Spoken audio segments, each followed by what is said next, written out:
안녕하십니까. 뉴스데스크 강원입니다. 2023 강원 세계 산림 엑스포가 개막 18일째를 맞아 관람객 100만 명을 돌파했습니다.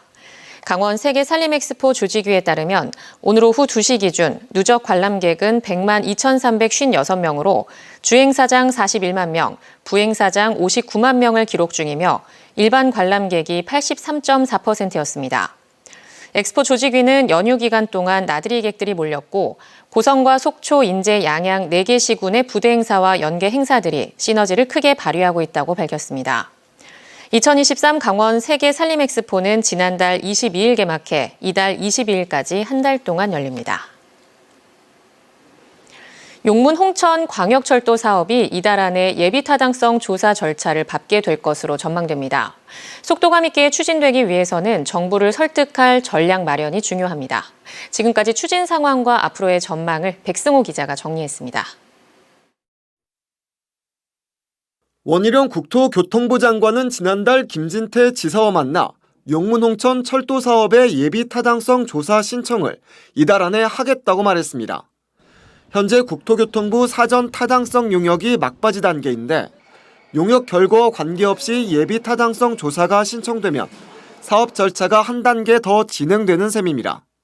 그 예타라는 게 사실 BC가 좀 높아야 되겠지만 그거 외에 지역균형 발전 차원 그쪽에도 점수가 또 포지션이 있기 때문에 아마 국토부도 그런 차원에서 아마 예타 기재부에 예타 신청하지 않을까.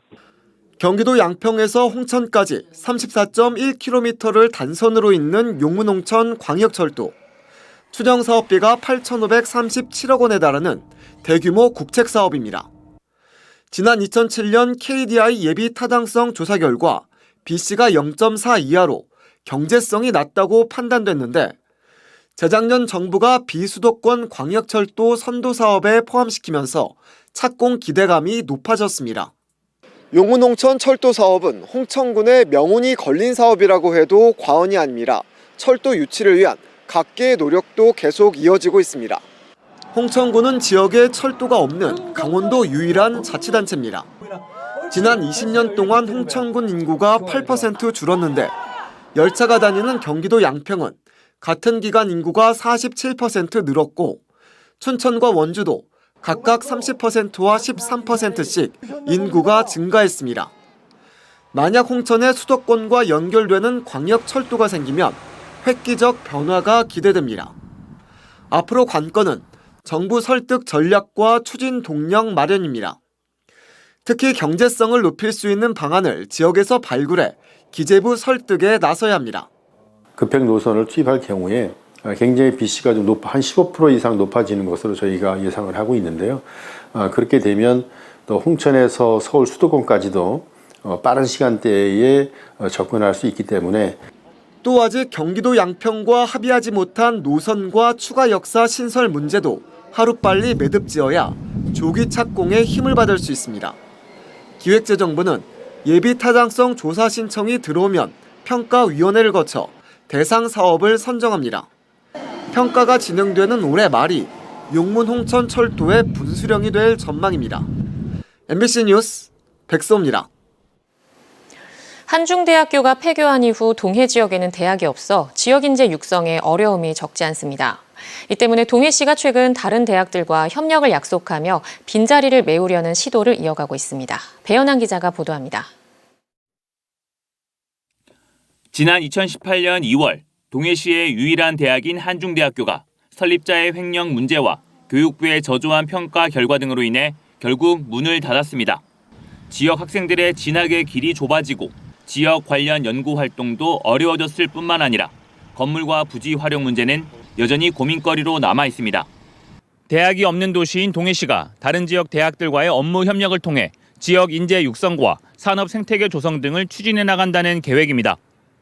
동해시는 지난달 춘천의 한림대학교와 임시 캠퍼스 설치, 지산학 협력과제 수행 등에 대한 상호 협력 업무 협약을 맺었습니다. 글로컬 대학 본 지정을 희망하는 한림대는 대학이 없는 동해시에 작은 캠퍼스를 만들어 지역 인재 육성과 산업체 교육, 지역 문제 해결 과제 등을 수행하겠다는 목표입니다. 임시 캠퍼스인 한림대 마이크로 캠퍼스는 이미 마련됐는데 실질적인 운영은 글로컬 대학 본 지정 여부에 달린 것으로 보입니다. 글로컬 대학으로 가기 위해서 특히 이제 대학이 없는 지역으로 저희가 직접 이제 찾아가서 대학 협력을 수행하는 이제 허브 공간을 만들기 위해서 저희가 마이크로 캠퍼스라고 하는 그러한 허브 공간을 갖다가 여기에다 바다를 접하고 있는 동해 지역의 지리적 특성을 살린 산학 협력 구축도 첫걸음을 뗐습니다. 동해시는 최근 한국해양대학교와 업무 협약을 맺고 해양산업 인재 양성과 시책 개발, 고교생 진로 체험과 해양인문 아카데미 등의 협력 사업을 논의하고 있습니다. 해운, 항만, 물류 관련해서 취업 프로그램이라든가 청년 취업 프로그램, 그리고 고교생 진로 체험 프로그램, 그리고 바다를 끼고 있으니까 바다 인문학 시민 강좌. 그러나 대학이나 캠퍼스가 다시 들어서는 수준은 아니어서 시민들의 기대를 충족시킬지는 미지수입니다.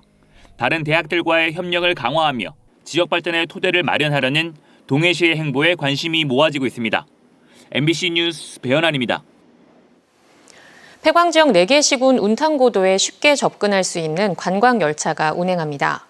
강원특별자치도와 한국철도공사, 강원관광재단은 이달부터 12월 첫 주까지 서울역과 청량리역에서 출발하는 정기열차와 임시열차를 편성해 3가지 테마 12개 코스의 운탕고도 1330 열차를 출시했다고 밝혔습니다. 운탕고도 1330 여행열차는 정규 코스 트레킹과 패키지 여행, 지역 축제 패키지 테마로 구성됐으며 주요 여행지는 태백 지지리골과 삼척 덕봉산 해안생태탐방로, 영월 모운동 벽화마을, 정선 타임캡슐 고원 등입니다. 삼척관광문화재단이 올해 안에 설립될 것으로 전망됩니다. 삼척시는 지난 6일자로 삼척관광문화재단 설립과 운영에 관한 조례안을 입법 예고한 가운데 임원 공개 모집과 창립총회, 법인 허가 신청과 재단 설립 등기 등을 거쳐 연말 이전에 출범한다는 계획입니다. 삼척관광문화재단은 시장을 이사장으로 대표이사와 이사, 감사, 직원 등으로 구성되며 관광문화자원 개발과 상품화를 비롯해 국내외 홍보 마케팅, 관광객 편의 개선 등 관광과 문화 관련 사업 등을 맡게 됩니다. 강원도가 2024 강원 동계 청소년 올림픽 경기시설 사후 활용 방안을 찾기 위해 연구 용역에 착수했습니다. 강원도는 올해 연말쯤 용역 결과가 나오면 국가 차원의 경기장 관리 및 운영을 위한 국민체육진흥법을 개정하고 국비 지원이 가능하도록 추진한다는 계획입니다. 강릉 아레나 빙상장의 경우 이번 동계 청소년 올림픽 대회가 끝나면 마룻바닥을 다시 설치해 다목적 문화시설로 활용합니다. 속초시 승격 60주년을 기념해 열린 제58회 설악문화제에 12만여 명이 다녀간 것으로 집계됐습니다. 속초시는 지난달 23일 설악산 등반대회를 시작으로 지난 4일 성화체화, 6일에서 8일 본행사까지 17일 동안 진행된 설악문화제에 12만여 명의 시민과 관광객이 참여해 성공적으로 마무리했다고 밝혔습니다. 이번 축제는 속초시 승격 60주년 기념식과 연계해 속초 시민대상 시상, 미래 100년 속초시 상징물 CI와 캐릭터 선포 등이 진행됐고 속초 음식축제도 함께 열려 볼거리를 더했습니다. 강원뉴스 마칩니다. 시청해주신 여러분 고맙습니다.